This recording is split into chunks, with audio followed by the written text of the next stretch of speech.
alihi wa ashabihi wa man tamassaka bi sunnatihi ila yaumiddin. Allahumma la ilma lana illa ma 'allamtana innaka antal alimul hakim. Allahumma 'allimna ma yanfa'una wanfa'na bima 'allamtana wa dhakkirna ma nasina wa tub 'alaina wa liwalidina wa lisairil muslimina fi kulli makan. Amma ba'du. Assalamualaikum warahmatullahi wabarakatuh.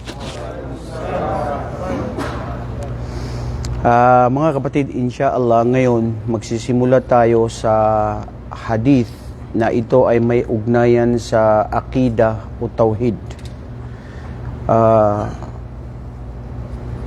Siguro lumipas na ang mga 2 o 3 buwan na tayo ay nagsimula sa ating pag-aaral.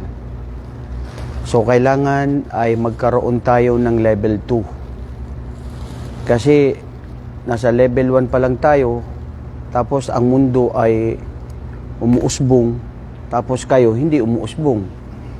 Di ba? So kailangan may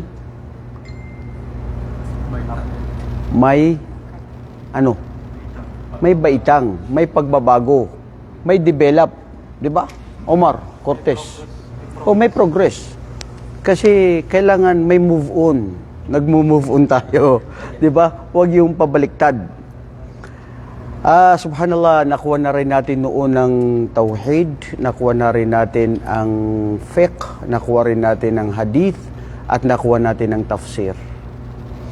Ngayon, para tayo ay mapunta ng level 2, ang gagawin natin, mag-i-exam tayo niyan. Magkakaroon tayo ng pagsusulit.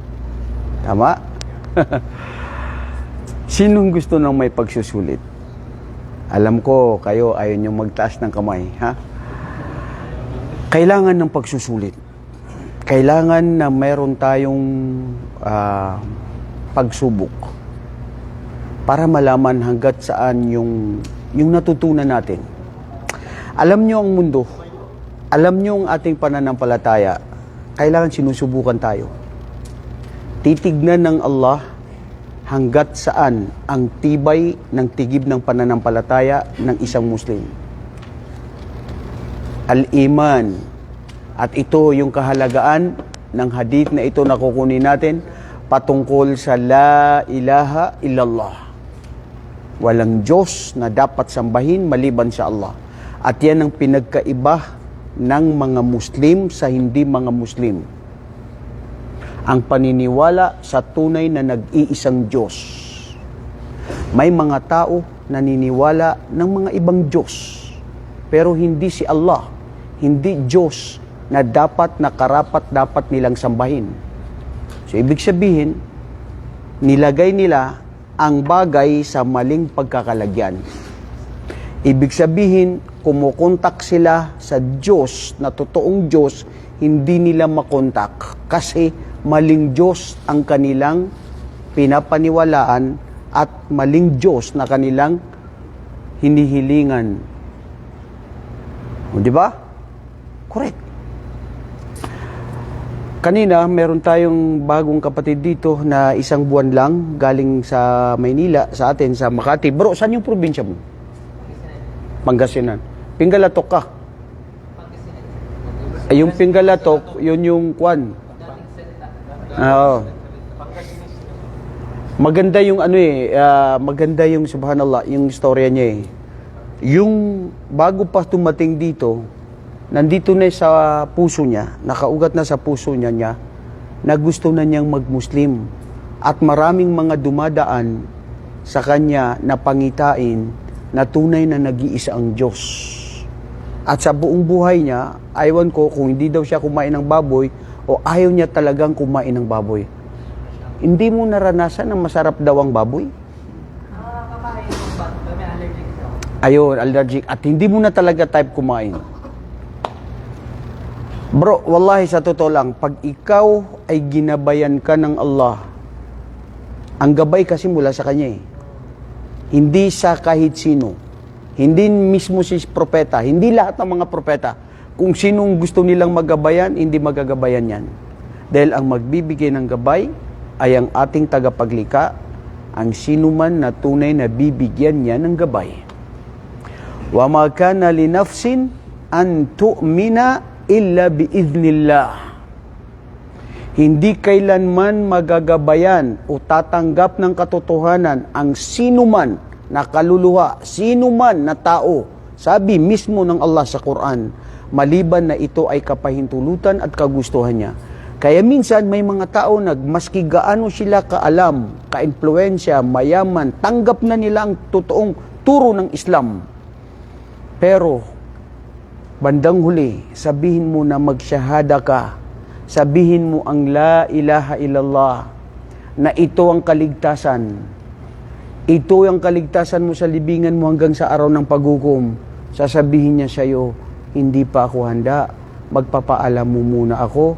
Bigyan mo pa ako ng oras hanggat yung iba hindi na nila namamalayan, namatay na sila na hindi pa sila nakapagsyahada. Ganito kahalaga ito mga kapatid. Kaya ang gabay, ang sinumang ginabayan sa inyo ng Allah sa Islam, wallahi mapalad. Nangangahulugan na mahal tayo, mahal kayo ng Allah dahil sa tibay ng inyong pananampalataya sa paniniwala sa tunay na nag-iisang Diyos. Alam mo, may nangyari yan sa kapanahunan ni Propeta Muhammad sallallahu alaihi wasallam. Kung kayo tatanungin, sa mga malapit sa buhay ni Propeta, sa kanyang pamilya, sino yung dapat tumanggap sa Islam? Ha? Tsuhin niya. Jibril. Bakit?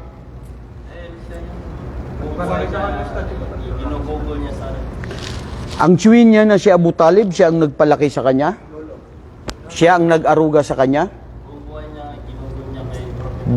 Buong buhay niya, dinipensa si Propeta Muhammad. Pero hindi siya namatay na Muslim. At batid nyo rin ba ang tatay ni Propeta Muhammad na si Abdullah na anak ni Abdul Muttalib ay siya ay namatay na hindi Muslim. At ayon sa riwaya sa isang hadith, namatay siya na siya ay sa imperno. Subhanallah. Paano naging sa imperno? Samantalang hindi pa ipinanganak si Propeta Muhammad, di ba? Tapos namatay siya. Kasi minsan may dumating na isang tao na nagsabi kay Propeta Muhammad at nagtanong. Sabi niya, "O Propeta ng Allah, nasaan ang aking ama?" Sabi niya ni Propeta sallallahu alaihi wasallam, sa imperno. Nung umalis at lumisan ng taong ito na nalulungkot at maiyak-iyak, sabi ng Propeta sallallahu alaihi wasallam, tinawag niya muli, "Kapatid, hindi rin mo rin ba alam na ang aking amay ay sa imperno din?" Anong aral doon? Hindi, yung ano mo Ismail, para hindi makalimutan. Anong aral doon, bro? Yung gabay, Ustad. Ha? Yung gabay. Pag narinig mo yung hadith na yan, yung sasabihin ni Propeta Muhammad doon sa isang tao na sabi niya na ang aking ama din ay sa imperno. Ano ang unang papasok sa isip mo? Sa puso mo? Wala lang kayong naisip? Oh, tama. Si Propeta nagsabi, namatay siya ng kafir. Correct yun. Tapos, ano? Pinagaan din ng kalooban ng isa, Ustad, yung nagtanong. Ano? Medyo pinagaan niya yung loob niya. Very good. Pinagaan niya ang loob niya. Namatay na pinaalam ni Propeta Muhammad ang kanyang ama ay doon din sa imperno. Ano pa? Ang tanging gabay ay tanging sa Allah lamang. Hindi porkis propeta o sino bang maalam. Kaya hindi siya ang magagabay sa Wallahi, totoo yan. Subhanallah. Ganito kahalaga ang gabay. Hindi nakukuha sa dugo. Hindi nakukuha sa kapatiran at kamag-anak. Hindi nakukuha sa kung anong gusto mo. Kung ano ang nanaisin at gusto ng Allah na gabayan at magagabayan. At ang sino mang hindi niya magabayan at hindi niya gagabayan, walang sino man makakapagbigay ng patnubay. Anong ibig sabihin nito mga kapatid? Ganito kahalaga ang gabay sa buhay ng tao. Bakit? Pag wala kang gabay, anong mangyayari? Imperno, sida-sida, mafikida, mafisida, walakin sida-sida. Di ba? Ibig sabihin, hindi ka at wala ka sa matuwid na daan. Nandoon ka sa daan na baluktot, madilim, at walang patutunguhan. Dahil ligaw. Walaysa hada siratul mustaqim. Lianna qala Allah subhanahu wa ta'ala fi surati Maryam haythu annahu qala Isa ibn Maryam wa inna Allaha rabbi wa rabbukum fa'buduh. Hada siratul mustaqim. Bro, sabi ni Hesus Kristo, pinapaniwalaan mo si Hesus Kristo Diyos. Ngayon, di ba? Aywan ko lang, sige lang. Hindi mo nakita ano yan. Si Hesus Kristo mismo nagsabi, sabi niya, katotohanan si Allah ang aking Diyos. Wa inna Allaha rabbi wa rabbukum, at Diyos ninyo. Kung hindi si Allah ay Diyos ng sangkatauhan, hindi yun sasabihin ni Hesus Kristo. Pwedeng sabihin niya, wa inna Allaha rabbi fa'budu. Ganun lang kasimple yun. Sasabihin niya, ang aking Panginoon ay si Allah at sambahin ninyo. Pero ang sinabi niya, wa inna Allaha rabbi wa rabbukum. Si Allah ang Diyos ko, Panginoon ko at Diyos ninyo. Na hindi kayo naniniwala sa Kanya. Ibig sabihin, ang mga Hudyo, mga Kristiyano, ang mga mapagtambal, ang mga mapaghimagsik, ang sumasamba ngayon ng mga iba-ibang mga bagay, lahat ng yan, tanggapin nila o hindi, kung sino ang lumikha sa kanila, siya si Allah, na dapat sambahin. Pero iba ang kinikilala at sinasamba ng mga ibang tao. Alam mo bro, nung unang narinig ko yung hadith na yun na kinwento ng ustad namin, na mismo si Propeta Muhammad sallallahu alaihi wasallam, nasabi niya na ang kanyang ama ay nasa impyerno, nangangahulugan na mas mahal ka ng Allah na ginabayan niya sa Islam na dating Kristiyano kaysa mismo sa ama ni Propeta Muhammad. At walang pinakamalapit sa atin sa ating buhay maliban sa ating mga magulang. Pero hindi nangyari na si Muhammad at ang kanyang ama ay magkasama sa paraiso. Ngayon, ang katanungan, bakit siya sa impyerno? Bro, hindi ba pwede mong itanong, makatwiran ba yun? Siguro kung nabubuhay pa sana yung tatay niya na si Abdullah at naabot niya si Propeta Muhammad na siya ay naging sugo, maaari siyang maniwala sa kanya. Kasi anak niya paniniwalaan niya, di ba? So, nasaan ang hustisya? Ito ay Nasaan ang justice? Ito ay bilang pagpapaluwag ng loob ng Propeta sallallahu alaihi wasallam. Kasi kung marahil kung nabuhay pa yung tatay niya o yung mga magulang niya, at hindi rin lang pala tatanggap, mas masasaktan ng Propeta sallallahu alaihi wasallam. Kagaya kay Propeta Ibrahim. Masasaktan lang daw si Propeta Muhammad.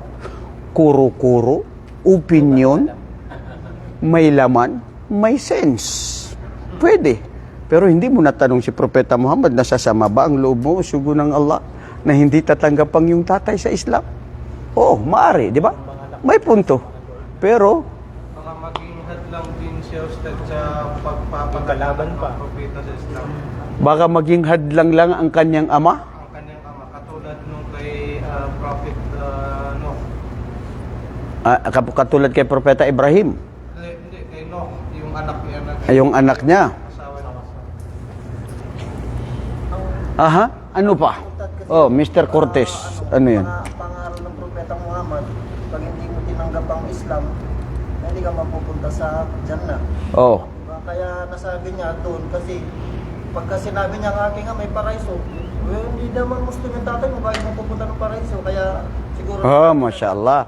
May punto rin. Oo nga, di ba? Sabi niya na, Oo. nasa impyerno para maluwag yung tao, kaya na sinabi ni brother, pampaluwag. Kasi baka isipin ng tao, Kasi propeta yung ano niya, nasa hindi niya Nasa- natatan yung ano, pareho ng tatay ko, hindi natatan. Hindi natatan yung Islam, tapos yung tatay niya, paraiso, tapos yung tatay ko. Oo. Waalaikumsalam warahmatullah. Tama nga naman, di ba? Bro, kunin mo yung ano para permanent. Khalas? Okay, syukran. So, yun. So, ano pang ibang opinion?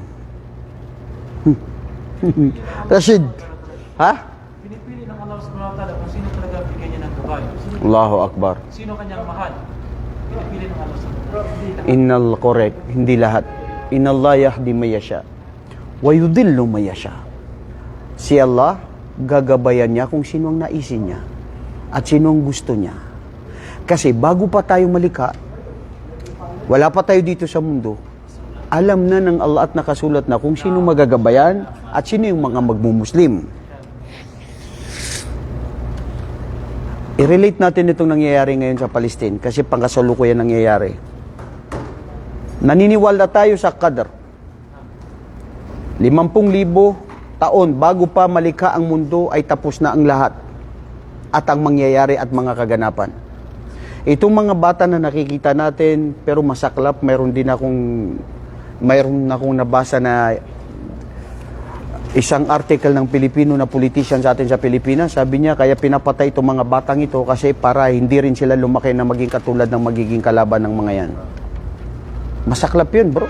Yung ganun na lang, sasabihin mo na alam mo nang matindi ang pagpaslang sa mga batang ito, di ba?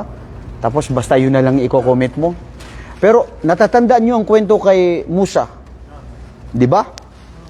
Si Musa at saka si Khidr. Si Musa at saka si Khidr, nagsama sila at sinabi ni Musa, gusto kong sumama sa'yo at turuan mo ako ng kaalaman na ipinagkaloob sa'yo ng Allah na hindi ko alam. Propeta ako pero mas maalam ka pala na isa kang alipin. Sabi ni Khidr, okay, sa isang kondisyon. Ano yung kondisyon? Ang kondisyon ay sasama ka sa akin, walakin inta mafikalam katir. Ha? Mafikalam girgir katir. Anta basyuf. Ha? Samrano na matang nga makailagu tangilang nga makanag. Pasasamahin kita, pero huwag kang magtanong sa lahat ng makikita mo. Sabi ni Musa, yan lang pala, napakadali lang. Sige, matatagpuan na mo ako sa mga matiisin. Sumakay sila sa isang barko na papunta sa isang bayan. Nakita ni Musa na si Khidr ay binutasan niya itong sasakyan nila na pandagat. O hindi nakapagpigil si Musa. Sabi ni Musa, isyada. Bakit itong nangyari? Mamaya malulubog tayo lahat. Sabi niya, bakit mo yan ginagawa?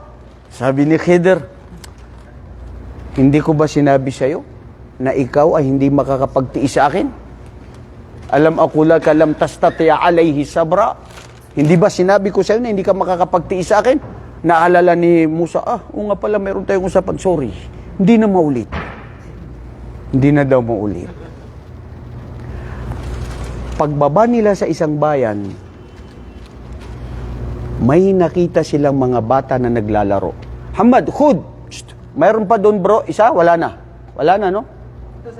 Ito yung sa kanya, wala? Hindi. Yung doon sa kanya. Ay, bigay mo sa kanya, isa, yung isa lang. O sige, dyan lang yan, Ismail. Ngayon, ano nangyari? Ano nangyari? Pinatay ni si Musa ang pumatay. Masya Allah, very good. Antay mo yung gitawata. Si Khidr. O, di ba? Yung kasama ni Musa, na si Khidr na mas maalam, siya ang pumatay sa bata. Wallahi, sabi ng mga pantas, yung batang yun, matalino, maamo, at napakagwapong bata. Kaya nagtaka si Musa. Sa oras na yun, nakapagreklamo na si Musa. Dahil ang ginawa na ni Khidr ay isang mungkar. Ang mungkar, hindi ka tanggap-tanggap dahil kasalanan na yun. Kaya sinabi na nagreklamo na siya. Sabi niya, maski pinag-correctionan mo ako, hindi na ako makapagpigil sabihin sa'yo, bakit mo pinasta ang isang bata? Sabi ni Khidr, kaya nga sinabi ko sa'yo, hindi ka talaga makapagtiis eh. Ha? Ayan ka na naman, gir-gir, katir. Fi kalam, mafi kalam. Ba't ka na naman nagsalita? Yun naman, humiling na naman siya ng sorry, alam mo, tao lang, sorry, tao lang. Nagkamali. Hanggat sa pangatlo, nangyari na naman yung pangatlo. Pumunta sila sa isang bayan, nakarating sila, gutom sila, wala silang mainom, wala silang makain. Humising na sila ng mga pagkain. Ang mga tao, sobrang mahigpit at kuripot at ayaw ng bisita, sinasaraduan sila. Wala silang pinapakain. Dumaan si Musa, kasama niya si Khidr, nakita niya itong isang pader na bakod, at ito ay matutumba na, kinuha niya, tulungan mo ako, kasi actually maski hindi pa naghingi ng tulong si Musa, dahil napakalakas ni Musa, 40 kalalakihan ang timbang ng kanyang lakas. وَذَلِكَ فَضْلُ اللَّهِ يُؤْتِيهِ مَن يَشَاءُ. Yan yung mga fadl ng Allah na ibinibigay niya sa sino ang naisin niya. Ngayon, noong naipundar na at hindi na makikita na ito ay pangitain na para masira at masira itong pader na ito, sabi ni Musa kay Khidr, bakit natin yan ginawa? Di dapat lang sana, huminiling ka na lang sa kanila na bayaran nila tayo. Kasi tayo ang tumulong, gumawa, kundi yan ay tataob sa kanila. So humingi na lang sa tayo dahil hindi naman tayo pinakain, hindi naman tayo pinainom. So may kabayaran yung ginawa natin. Sabi ni Khidr, ito na yung pagkakataon na maghihiwalay na tayo. Pero isang pantas, maganda yung tafsir niya doon. Yung sinabi ni Musa, na sabi niya kay Khidr, dapat humiling tayo sa kanila ng kabayaran, pera o pagkain, kasi total gumawa naman tayo, di ba?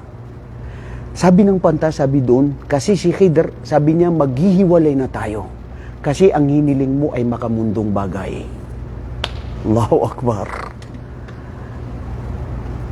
Ang mga propeta, ang mga taong mukhlis na totoo, walang kapalit na mundong bagay na pera o pasasalamat ang gusto nilang kabayaran. Dapat akhirah. Dapat ang gantimpala na gusto mo sa araw ng paghukom. So sabi ni Khidr, dahil yan, hindi ka na nakapagtiis. Pangatlo, humingi ka pa patungkol sa kabayaran, patungkol sa makamundo. Ngayon, hindi ko na sa'yo, ngayon maghiwalay na tayo. Pero bago tayo maghiwalay, sasabihin ko sa iyo ang mga dahilan, bakit ko ginawa yon? Hindi mo ba alam na kung hindi ko binutasan yung sakyan nating na pandagat, ay may isang mga pirated doon na mga pirata, kumbaga sa panahon ngayon, na pag nakita nila na okay yung sinasakyan mo, maganda or whatever, paparahin ka nila, papatayin, papaslangin yung mga tao, kukunin yung mga yaman.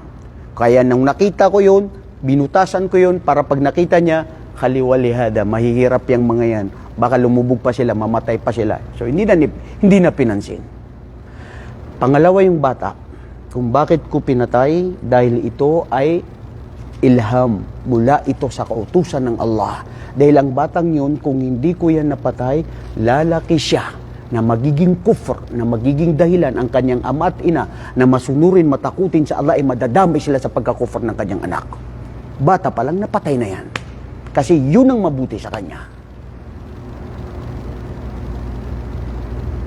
So, ang punto rito mga kapatid, ang lahat ng mga nakikita natin na hindi natin matanggap, bakit nangyari yun? Sana hindi nangyari. Sana ito ang nangyari.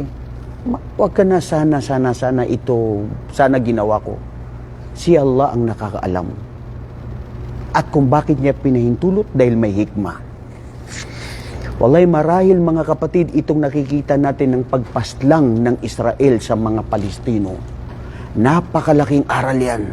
Sa pamamagitan ng lamang yan, pwede ang kahit sinong makakita na Kristiyano, ang mga Budismo, ang kahit sino, maloob ang loob nila at yun ang maging gabay sa kanila na sila ipapasok sa Islam. At anyway, hindi naman natin kailangan ng kahit sino na magmuslim. Hindi kailangan ni Allah o kailangan natin mga Muslim na may mga magmuslim. Kung magmumuslim ka at nagabayan ka ng Allah, sariling kapakanan mo at kaligtasan mo yan. At kabutihan mo. Walang maidadagdag sa kapangyarihan at pagka-Diyos ng Allah na ikaw ay nag-Muslim o gumagawa ng kabutihan. Li'annahu huwa ghaniyun hamid. Mas matindi yung mga nangyari sa mga propeta. Mas matindi yung nangyari mismo sa mga pamilya ni Ammar. Na sinasabi ni propeta, sabran ala yasir fa inna mau'idakumul jannah. Mas matindi yun, bro. Si propeta Muhammad sallallahu alaihi wasallam mismo mga kasamahan niya ay ang mga Quraysh, ang kanyang pamilya. Pinagtakaan patayin, nagdasal siya diyan mismo sa Kaaba, sa Blackstone, sa Makkah. Nung siya nakasujud, kinukot siya ng mga Quraysh na mga kapamilya niya. Tinapunan ng mga lamang loob na hayop nung siya ay nakayuko, nakasujud. Umiiyak si Fatima, hindi niya matanggap, o aking ama, anong kasalanan natin? Bakit hindi tayo lumaban? Wala. Sabr lang. Ang Sulhul Hudaybiyah, ang lahat ng kondisyon ay lahat patas malapit sa mga Quraysh. Hanggat dumating sa punto na sinabi ng isang kasama nila doon sa magbibigay ng kondisyon, sino tong Bismillahirrahmanirrahim? Tanggalin niyo itong Ar-Rahman, ang pangalan ng Allah. Kasi kung naniniwala kami sa Allah, walang problema. Papasok kayo. Ngayon, ayaw namin ng treaty na yan, tanggalin mo yan, yung pangalan ng Allah. Pati pinatanggal na rin yung pangalan ni Muhammad sallallahu alaihi wasallam. Na yan ay, hindi yan, ikaw ay sugo ng Allah. Kasi kung ikaw ay totoong sugo ng Diyos, walang problema gyapon. Makapasok ka mo karon din. Tanggalin mo yan. Sabihin mo lang yan, kasulatan ni Suhail, sa pagitan ni Suhail bin Amir at saka si Muhammad. Huwag mo nang sabihin sugo ng Allah. Sabi ni Propeta Muhammad, sige, pumayag ka. Ang sekretary niya, ang pinsan niyang buo si Ali. Sabi ni Ali, wallahi sugo ng Allah, hindi ko kakayanin na buburahin ko ito na matanggal ang pangalan mo na ikaw ay sugo ng Allah. Dahil kami naniniwala na sugo ka ng Allah at yan mismo ay si Allah ang nagsabi na sugo ka niya. Ay hindi ako papayag na tatanggalin ko yan. Sabi ni Propeta Muhammad, Ali, akin na yung kamay mo. Kasi hindi marunong sumulat. Hindi marunong magbasa. Ang ating propeta sallallahu alaihi wasallam kinuha at pinilit si Ali, asan dito yung nakasulat na Muhammad Rasulullah? Sige, tanggalin mo lang yan. Para lang pumayag sila. Subhanallah, hanggat si Umar hindi nakapagtigil, ikaw ba sugo ng Allah? Totoong sugo ka ng Allah? Lahat pabor sa kanila. Pababalikin nila tayo sa Makkah. Pagbalik natin sa Madina, at may mga taga-Makkah na pumunta ng Madina, kondisyon na dapat yung mga yun ay pauwiin sila dyan sa Makkah at hindi nating tatanggapin. Pero pag tayo na taga-Madina na may napunta sa Makkah, kukunin nila, bibilangguin nila, papaslangin nila o anong gagawin sa kanya. So papayag ka pa rin doon, sugo ng Allah. Si Umar ibn Khattab hindi nakapagpigil, pumunta pa kay Abu Bakar. Abu Bakar, isyada. Ikaw ang pinakamalapit na kaibigan ni Propeta Muhammad. Itong lahat, pabor lahat sa mga Quraysh. Naka-ihram na tayo para mag-umrah. Wala tayong mga baril, wala tayong mga sandata. Hindi tayo makikipaglaban. Napanaginipan lang ni Propeta Muhammad na sa loob ng 6 na taon na hindi tayo nakapunta ng Makkah. Pupunta tayo ng Makkah, magtatawaf lang. Pagkatapos ng umrah, babalik tayo agad. Walang malaking problema. Bakit hindi mo sabihin kay Propeta Muhammad? Sabi ni Abu Bakar, wallahi, sugo yan ng Allah. At naniniwala ako ng sugo ng Allah. At hindi ko kukontrahin. At kung anong gusto niya. Subhanallah. Wallahi, siguro kung sa kapanahunan na yun, nandoon yung mga Maranao, Tausog, Maguindanao, putol ulo, magsabil kita. Maski namatay na tayo dito, kasyahid tayo. Pero si Propeta, hindi. Hikmah. May hikmah ang Allah sa lahat ng mga nangyayari. La tahsabanna Allah ghafilan amma ya'malu dhalimun. Huwag niyong isipin na ang Allah ay pabaya siya sa ginagawa ng mga taong mapaniil at mga pumupuksa at nagpapakahirap sa mga naaapi. Mundo ito, maari dito sa mundo lang yan. Pero ang kabayaran ng mga yan sa araw ng paghukom, masidhi na kaparusahan sa kanila na ipapakita ng Allah. Innama yuakhiruhum liyawmin taskhasu fihi al-absar. Ito ay gagawin ng Allah na sa araw ng paghukom ang kanilang paglilitis at parusa para ipakita sa lahat ng buong sangkatauhan ang pang-aapi ng mga yan. At hindi mo rin alam, maari sa mga Hudyo na yan na mapaniil, may mag-Muslim. After all, yung sabi ko nga, hindi natin kailangan na mag-Muslim sila. Pero wallahi mga kapatid, ang mundong ito, anumang saya, anuman ang lungkot, lahat ito panandalian ay nagtatapos din. So balikan natin ang hadith. Napunta na tayo kay Musa, kay Khidr, napunta pa tayo sa Sulhul Hudaybiyah.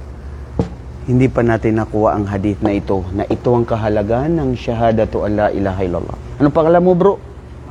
Mike? Mark. Oh, si Mark. MJ. Mark. Pakinggan mo to mabuti. Ang hadith na ito ni Propeta Muhammad sallallahu alaihi wasallam. Si Propeta sallallahu alaihi wasallam, itong hadith na ito na makikita natin sa Bukhari at Muslim. Bukhari at Muslim. Ibig sabihin, authentic na totoong hadith ng Propeta sallallahu alaihi wasallam. Ganito kahalaga ang ating paninindigan at paniniwala sa syahadatu an la ilaha illallah. Na walang Diyos maliban sa Allah. Basahin muna natin ang hadith na ito. Gusto ko, basahin ko at sabayan ninyo. Okay? An Anasin radhiyallahu anhu. Oh, sige. Anna an-nabiyya sallallahu alaihi wasallam. Ismail, bigay mo yun sa kanya. Ma min ahadin yashhadu an la ilaha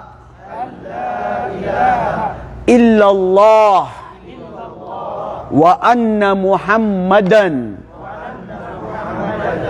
Rasulullah sidqan min qalbihi illa harramahu Allahu 'alan nar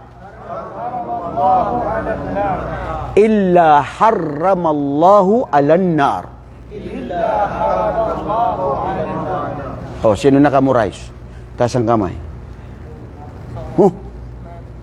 Masya Allah. Sige, takpan natin. Babasahin nito ni Daud. Nakamuray siya eh. Sige, takpan natin. Sige, gusto ko pakinggan. Ya Daud, bismillah. An-Anas radhiyallahu An Anasin radhiyallahu anhu qala Rasulullah sallallahu alaihi wasallam kunin mo siya, Ismail. ma min ahadin yashhadu an la ilaha illallah zikran min qalbihi illa harramallahu alaihi Allahu 'alan nar. Masya Allah. Allahu akbar. Allahu Akbar. Masya Allah.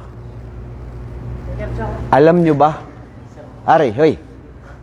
I-memorize nyo ito, lalabas ito sa exam. Hindi lang kayo nandito para umupo, makinig. Kailangan niyo memorize. At ilalagay natin doon yung mga top 10 at ilalagay natin doon kung sino yung mga bagsak. Usapang pagkakapatiran. Para magkaroon ka ng pursigi na pag-aaral at pag-memorize. Kung na-memorize mo yung mga kanta, yung I was wrong, yung the past na kinakanta ng iba, ano ba yung kanta na yun?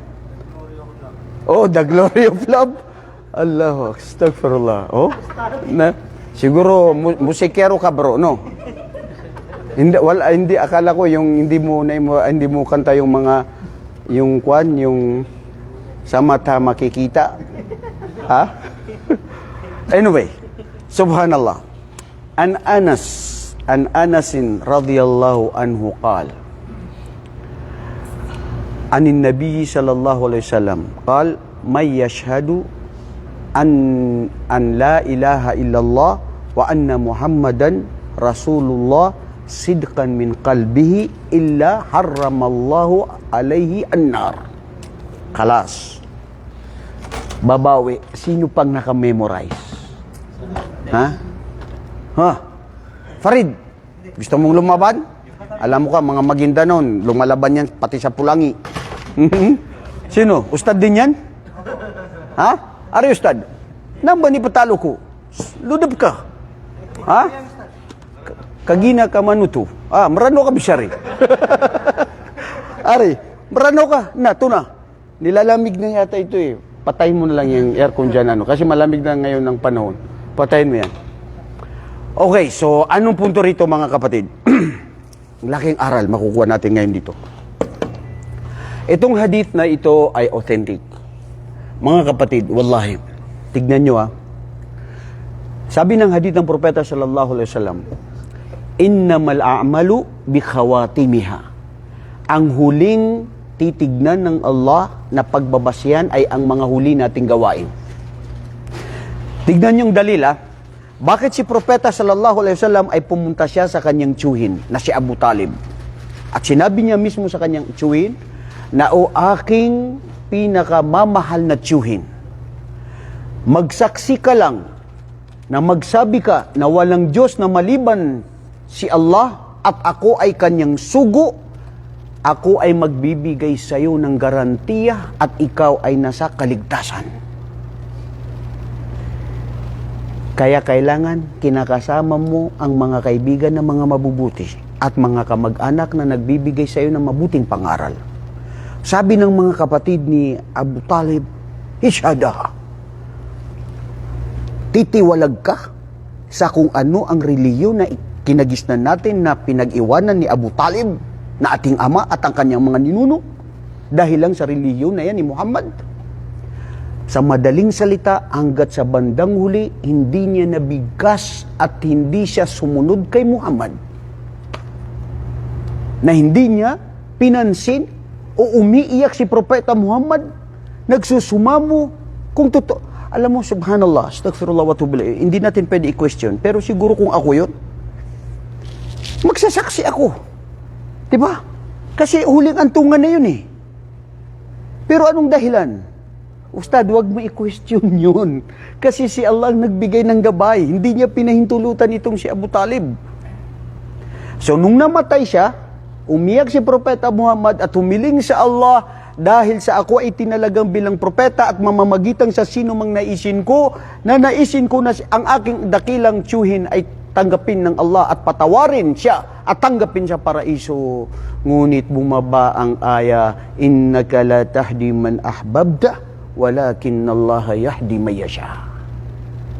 Ya Muhammad, hindi kung sino ang nanaisin mo na magabayan ay siyang magagabayan, maliban sa kapahintulutan at gusto na naisin ng iyong Panginoon na siyang magbibigay ng gabay. Sa isang aya, bumaba ang isang aya na wama kana linnabiyyi walladina amanu ay yastaghfiru lil musyrikin walau kanu uli qurba min ba'di ma tabayyana lahum annahum ashabul jahim. Humiling si Muhammad na, ya Allah, patawarin mo ang aking tiyuhin. Bumaba ang aya. Sabi ng Allah, hindi nararapat sa kanyang sugo. Sayo o Muhammad, hindi nararapat sa iyo at hindi rin nararapat sa kahit sinong mga mananampalataya na sila ay humiling sa akin o humiling sa kanilang Panginoon, sa Allah, na hilingin niya na patawarin mo ang nanay ko, tatay ko, kapatid ko na namatay siya na nagtatambal sa iyo at hindi siya Muslim at siya ay namatay na musyrik. Hindi yan nararapat, sabi ng Allah. Sa iyo o Muhammad o sino man ang mga naniniwala sa akin. Ibig sabihin, hindi tatanggapin at ipinagbabawal sa atin na humiling sa Allah na namatay na ang mga magulang natin, kaibigan natin, mahal natin sa buhay, na namatay sila na hindi sila Muslim. Tapos na ang lahat.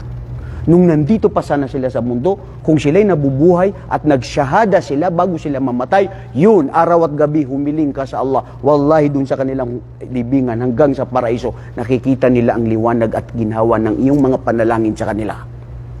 Pero sarado, hindi natatanggapin. Ganito ka-importante, kapatid, ang shahada. Ganito ka-importante ang pananampalataya sa tunay na nag-iisang Diyos. Sabi ng Allah, maski ito pa ay sila ay pinakamalapit sa kanila. Dawil kurba, uli kurba, sabi ng Allah. Nang pagkatapos nito ay nabanggit na sa kanila, na nasabi sa kanila ang mga taong mapagtambal at hindi naniniwala sa kaisahan ng Diyos, sila ay paroon doon sa nagliliyab na apoy. Wallahi mga kapatid, alhamdulillah sa gabay ng Islam sa atin. Ang mga bata na namamatay sa Palestine, naniniwala, kuwatul iman sa pananampalataya. Nakita ko sa video, maiyak kaya ako, sabi niya dun sa kapatid niya na malapit nang mamatay, Shahada, la ilaha illallah, Allahu Akbar. Mga bata, maski anong mangyari sa kanila, mundo lang ito. Iman, yan ang pananampalataya na totoo na sidq, na hindi ipagpapalit ang mundo at pera at anumang nandito sa karangian dito sa mundo. Pinapahirapan sila, pinapaslang sila. Nakita mo isang nawala ang lahat, alhamdulillah. Mundo lang ito, kadar ito, kagustuhan ito ng Allah. Hindi kami nagsisisi. Wala kang makikita siguro kung mga hindi mga Muslim yan. Diyos ko, bakit kami pa? Sa Islam bawal na ikaw ay mangutya at magreklamo sa iyong Panginoon. Magsabar ka, kapahintulutan niya ito at kagustuhan niya.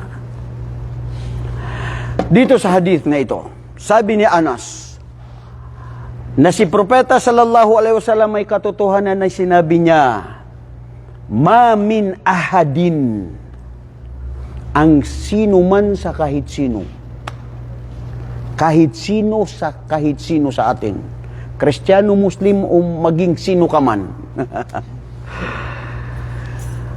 Kahit sino ka man at kahit sino sa mga tao na siya ay nagsasaksi, ashhadu. Dito pumapasok yung bro, gusto mo mag-Muslim? Ashhadu, ashhadu. Yan, shahada, ganito kahalaga ang pagsaksi. Na siya ay magsaksi na walang Diyos. Allah ila, dito papasok ang arkanu syahada. Ano yung arkan ng syahada? O ang syurut ng syahada? Ha? Ano to? Dalawa, di ba? Dalawa. Ano? An-nafi. Hada la nafi. Laun nafi, pagtakwil. Ito yung pagtanggi. Pagtanggi mo, nasasabihin mo na walang Diyos. Correct. Walang Diyos. Walang mga anumang mga uri ng mga sinasamba. Mauuna, walang Diyos. Pero papasok ang ithbat. Yun ang rukun niya na thani, na ang ibig sabihin ng an la ilaha illa. Itong illa, yan ang ithbat. Wa ma ma'na ithbat?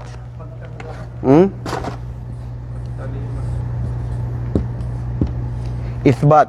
Tapos itong la ay la an-nahi.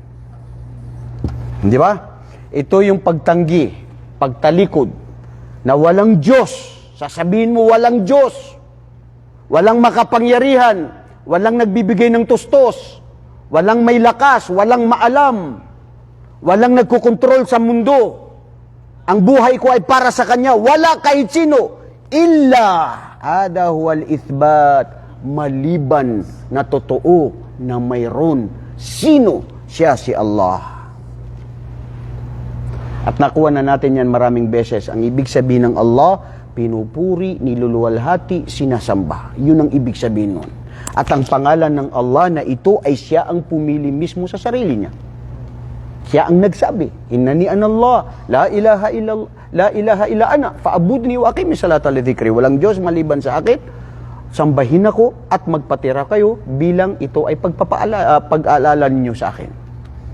Allahu ladzi khalaqa samawati wal ard. Siya mismo nagsasabi sa sarili niya. Siya si Allah na walang Diyos na lumika maliban siya. Oh. Si Kristo, nagsabi ba siya na akong lumika sa inyo? Ha? May makikita ka sa Biblia na akong lumika, sabi ni Kristo? Wala yun. Masasabi mo na sambahin niyo ako? Wala. Paano mo sasambahin na nauna na siyang nahuli kaya siya?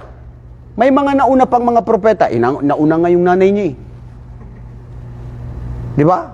Mayroon bang Diyos na may nauna pa kaysa Kanya? ang Diyos na tunay, ang Allah, siya ang una. Na wala pang nauna sa Kanya. Kasi kung sino pang nauna sa Kanya, kung sinong lumikha sa Kanya, yun ang Diyos. Wala. Nagpakilala na siya si Allah, na siya ang Diyos, na walang nauna sa akin, maliban sa ako ang una, at ako ang pinakauli, at wala pang mahuhuli sa akin. Tapos na. Yun ang akida, tawqifiyah. Allah. Subhanallah, napakasimple lang pala yun. Paniwalaan mo ang Allah? Hindi, bro. Papasok dyan lahat.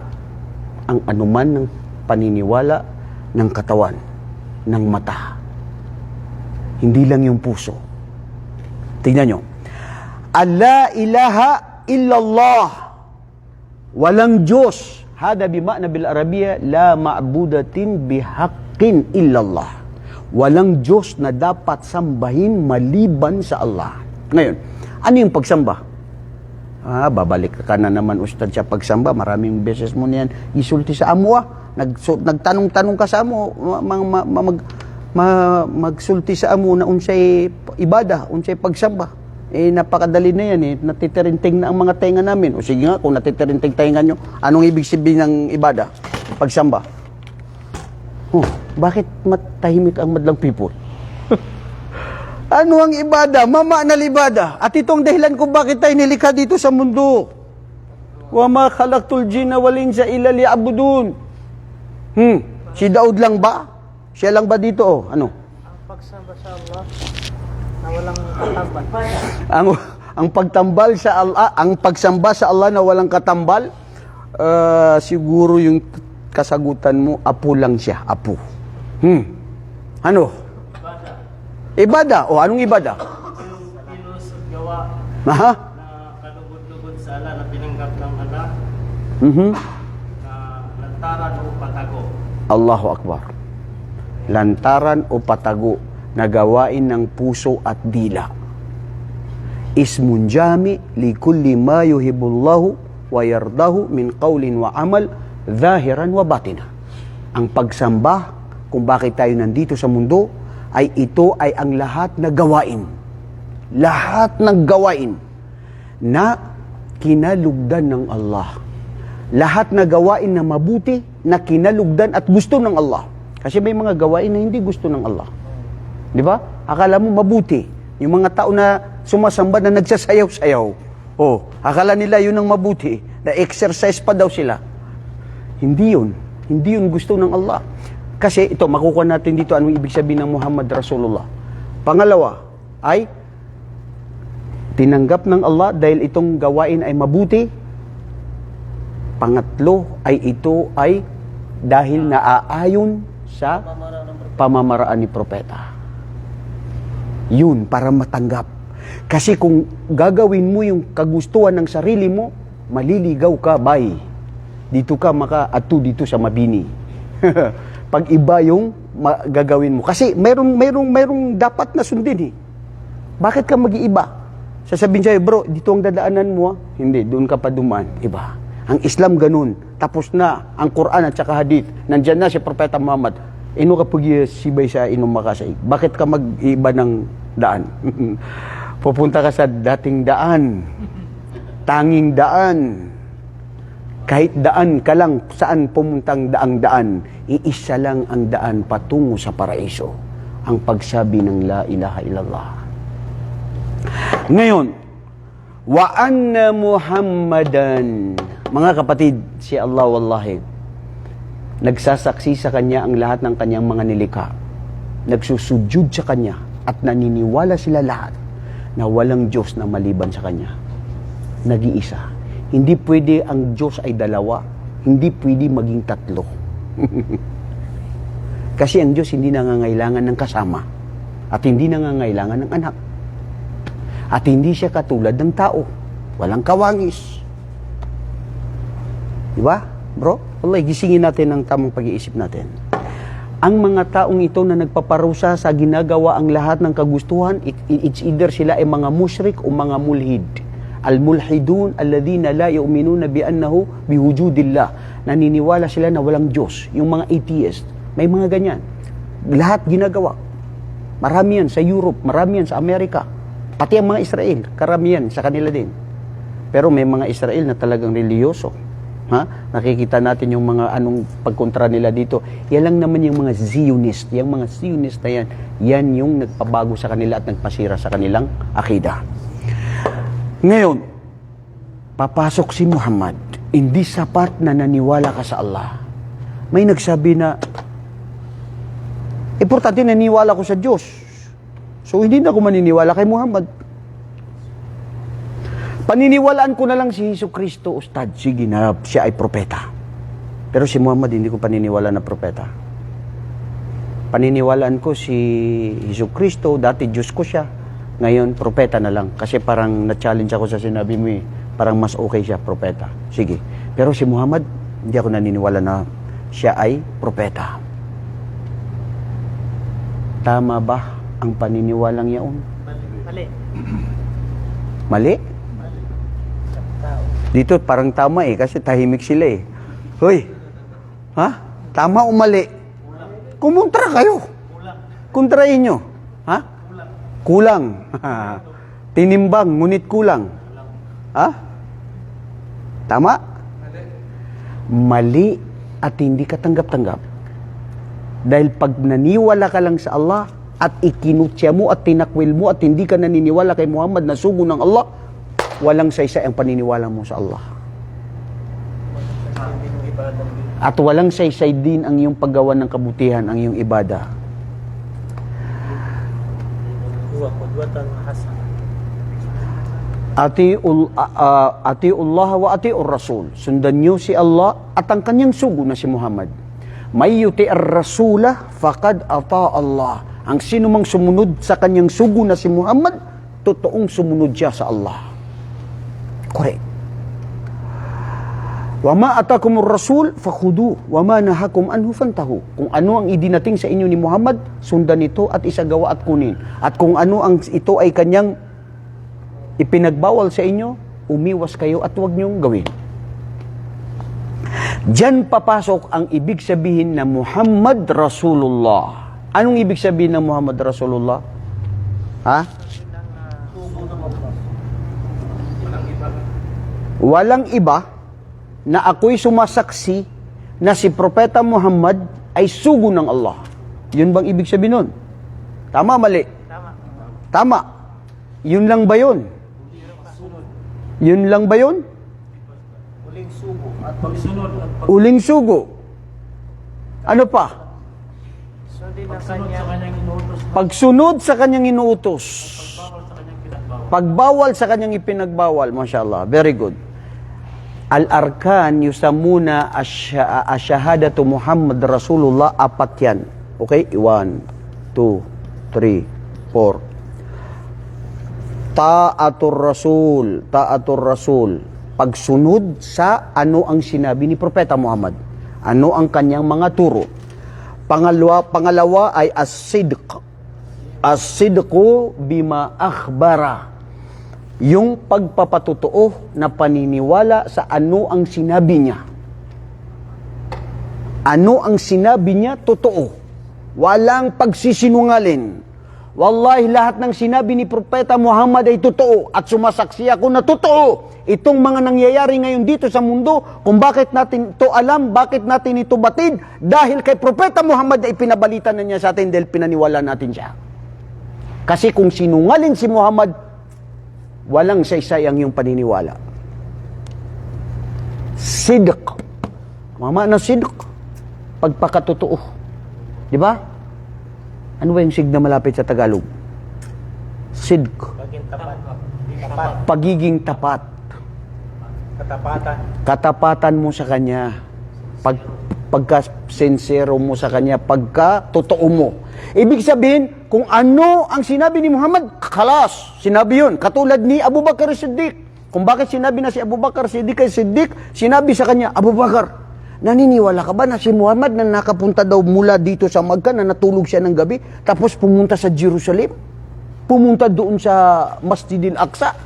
Nang isang gabi lang, tapos umakyat pa daw doon sa 7 kalangitan? Ah, grabe. Sabi ni Abu Bakar, astagfirullah, sana ka mo yung ibang nagsabi na ano. Sabi ng iba, Sabi ni Abu Bakar, sinabi yan ni Muhammad? Oo, sinabi niya yan. Sabi niya, hindi ko pa nakita si Muhammad, hindi ko pa nakausap kung totoo yan. Kung yan ay nabapabalita, wallahi ako ay naniniwala na nangyari yan.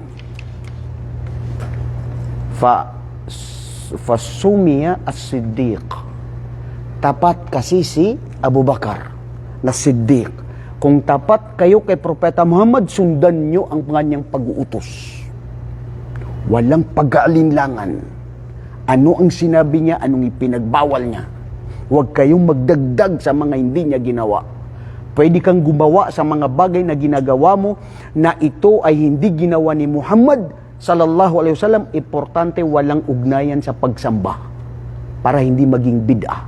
Kasi kung gagawa ka ng mga pabago na ritual na pagsamba sa Allah na hindi ginawa ni Muhammad, yun, delikado ka at peligro. Sibay siya inumayan sa igaro.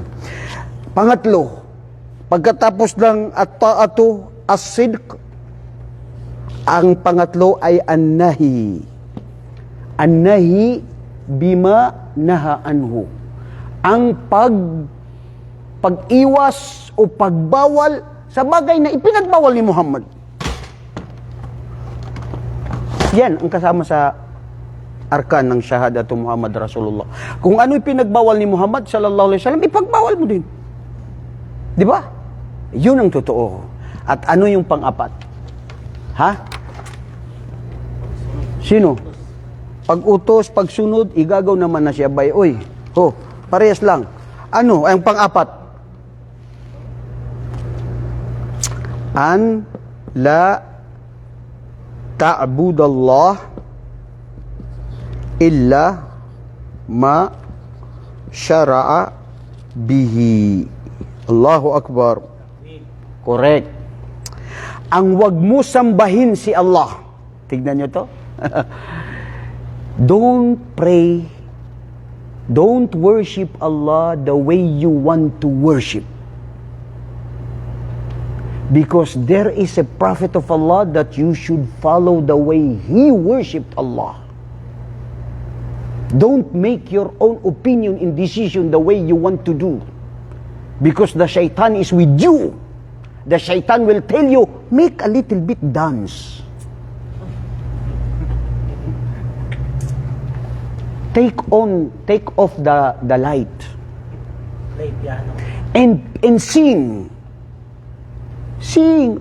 La, hu, a'udhu billah. Ito ba ang turo ni Muhammad? Very simple. Wallahi. Kasi kung sambahin mo si Allah, ayon sa nakita mo sa mga ninuno mo, ayon sa kagustuhan mo, na hindi naaayon sa tinuro ni Propeta Muhammad, you are wrong in your way. Wallahi. Dadag ka kigari, dadag ka. Sungga siapa dia nadi, siya ko kesungan ka, kenapa siapa dia? Kaya perasong sa kita mga pangingilak. Wallahi. Sana ko sungan ka. Iba. So, ibig sabihin, susundan mo kung paano nagdasal si Muhammad. Paano siya nagpatira pa? Paano siya nag-ayuno? Paano siya nakitungo? Paano niya sinamba ang Allah? Yun kung bakit tayo nag-aaral ng hadith, bakit tayo nag-aaral ng sunnah, bakit tayo nag-aaral ng kaalaman sa Islam, para sundin ang patungkol sa mga ginawa ni Propeta Muhammad. Kasi alamin nyo, ang lahat ng pagsamba ay bawal. Al-aslu fil ibada mamnu, haram. Ulitin mo, Ustad. Ang lahat ng pagsamba ay bawal. Maliban sa ang pagsamba na ito ay naaayon sa ginawa ni Propeta Muhammad. Allahu Akbar. Correct, di ba? Ari. Correct ko to, di. Ganun din yung mga al-aslu al-asya, al-mubaha, yung makikipagtransaksyon ka, makikipag-usap ka, bibili ka, gagawin mo yung mga lahat, maliban sa pagsamba, ha? Mga ibang mga transaksyon ng makamundong bagay, pwede mo gawin. Kaliwali, sawi inta kwis. Kulo sawi inta, yalla sawi. Gawin mo, maliban na lamang na may makikita ka na bawal na ipinagbawal ng Islam, sinabi ni Propeta at sinabi ng Quran. Khalas. Kung yun ay nagsabi, okay, very good. Kaya kailangan lagi natin ang dalil. When dalil enta? Anta bas kalam gir katir, jib dalil. So nakuha natin bro, ang mga sinasabi na pang-apat na aligi ng kondisyon ng Muhammad Rasulullah. Ngayon dito papasok ang sidq. May naniniwala sa Allah at naniniwala sa propeta pero hindi sidq. May ganun? Meron ganun? Ha? Meron ba? Meron. Ha, meron. Sige, sino yung mga yon? Yung hindi sumunod sa kautusan ng Propeta Muhammad. Yun ang hindi sumunod sa kautusan ni Propeta Muhammad. Okay, very good. May punto. Ano pa? Mayroon palang mga tao na hindi sila sidq, nagsasabi ng la ilaha illallah Muhammad Rasulullah pero hindi sila totoo. Oh, ano? Ha? Muslim pero hindi nagsasala. Allahu Akbar. Muslim na hindi nagsasala. Delikado. Yung mga tumatanggi sa pagkapropeta ni Propeta Muhammad. Ang tumatanggi sa pagkapropeta ni Muhammad, mga kapatid, may mga Muslim na nagsasabi ng la ilaha illallah Muhammad Rasulullah, pumupunta sila sa mga kubur. Nagdudua sila. Oh, ikaw na fulan, namatay ka na, malapit ka na doon sa araw ng paghukom, hilingin mo sa Allah o hilingin mo kay Propeta Muhammad o kung ano ang power mo dyan. Tagay ta dire kay ganahan ko sa imong kwan, tulong sa akin. Yastagithuna lil amwat. Umihiling sila ng mga kanilang hiling sa mga patay na. Anong may dudulot ng patay? Napadaan doon sa patay sa Hada khata, mali. May mga Muslim na nagsasabi ng asyhadu an la ilaha illallah, asyhadu na Muhammad Rasulullah. Pag nagkasakit ang anak niya, pag may mga nangyari sa kanila, punta tayo doon kay Kwan, kay Dato Mang Kipwing. Bakit ka doon pupunta kay Dato Mang Kipwing? Magbibigay ng agimat. Pag nagbigay ng agimat yun, ilagay mo yun dito, babarilin ka nila, hindi ka mamamatay. Haudu billah. Saan ka pupunta? Doon sa lugar doon sa ano sa La ilaha illallah. Naniniwala ka sa Diyos, ang Allah ang nag-iisa na nagbibigay ng kapangyarihan at lahat at nakakaalam at walang pwedeng mangyari at hindi ka pwedeng mamatay maliban sa kapahintulutan niya. Ngayon naniniwala ka doon na yun ang magbibigay sa'yo ng buhay? Magbibigay siya ng kaligtasan? shirk na yun, shirk. Ha? Shirk! Hada huwa shirk! Wa inna shirka la dhulmun azim! Katotohanan ng shirk ang pagtatambal sa Allah na paniniwala at pagmamahal at pagsunod sa mga bagay-bagay na bukod pa sa Allah at itinambal mo si Allah na makapangyarihan siya kaysa doon namatay ka na shirk na ikaw ay hindi napapatawad ng Allah kung mamatay ka sa oras na yan. Ilan ngayon sa mga kamusliman na ganyan? Kaya kinakailangan sidq. Totoo yung sinasabi mo. Di ba? Paano ka magpapatotoo? Ipakita mo ang katotohanan. Na hindi ka pupunta doon kay babu. Para magbigay siya ng agimat. Magbigay siya. Pupunta ka pa doon siya kay Kwan. Hindi lang yan. Pupunta ka sa parang. O, pupunta doon siya sa parang. Sasabihin niya sa'yo, patingin ng kamay mo. Ay daw, give siya rikuris ka. Gari, baka penuwi ka na patakataw. Baka pangaruma sa patakataw. Oh, pinaniwalaan mo, susto, sino yung mga, taga saan sila? Pinaniwalaan mo na yung naghula sa'yo, bro. Wallahi, delikado. Alam mo, yan ang Islam, bro. Kailangan paniwalaan mo na siya ang Allah ang nag-iisang Diyos. Makapangyarihan. At siya ang kaligtasan. At sinabi niya ito at pinaniwala niya sa kanyang puso, maliban na lamang na si Allah ay gagawin sa kanya na siya ay hindi makakapasok sa imperno. Bawal sa kanya na makapasok sa imperno. Ito yung sinasabi ng kahalagaan ng tauhid at ang pagsabi ng la ilaha illallah. Hindi makakapasok sa imperno ang sinuman na nagsasabi at naniniwala ng la ilaha illallah Muhammad Rasulullah. At wag mo na sa akin itanong, Ustad, hindi na ako magdasal, hindi na ako mag-ayuno, naniniwalang lang ako sa Allah, tapos kalas, okay na yon. No, kailangan ng action. at totoo. Paano mo masasabi na sid ka kung hindi ka nagdarasal, hindi ka nag-aayuno, kung hindi ka nagpapabawal ng mga bawal, di ba? So, ang kahalagaan ng shahada la ilaha illallah, diretso sa paraiso. At hindi ka tatanggapin sa impyerno. Mark, gusto kong itanong sa'yo. Gusto mo ng kaligtasan, bro? Gusto mo na tunay na buhay na walang hanggan na tanggapin para sa paraiso? Naliwanagan ka ba sa hadith na ito na ating pag-explain na? Masya Allah. Gusto mong mag-Muslim? Walang pipilit sa'yo? Ha? Allahu Akbar. Allahu Akbar. Takbir! Ipasaksi natin, bro. Alika dito, Mark. Alika. Para saksiyan ka dito ng mga kapatid natin. Ha? Ha? Ha? Okay lang pa-live para makita at magsaksi. Bro, tigasan ka sa atin? Pangasinan po. Pangasinan. Mashallah. Oh, Pangasinan din yun. Ikaw si Aurel. Ariel ba ito? Bro, alhamdulillah. Lagi ka dito pag Anong pangalan mo? Mark. Mark. Ang sinasabi ko, itong naliwanagan ka rito, ito ang tanging kaligtasan. Narinig mo na yan lahat. Isang oras tayo nag-lecture dito. At ikaw ay ginabayan ng Allah. Gusto ng Allah sa'yo ang kaligtasan. Tayong mga Muslim, ang yaman, ang kapangyarihan, ang pamilya, ang lahat ng mga ito, lilisanin natin, iiwanan nila tayo.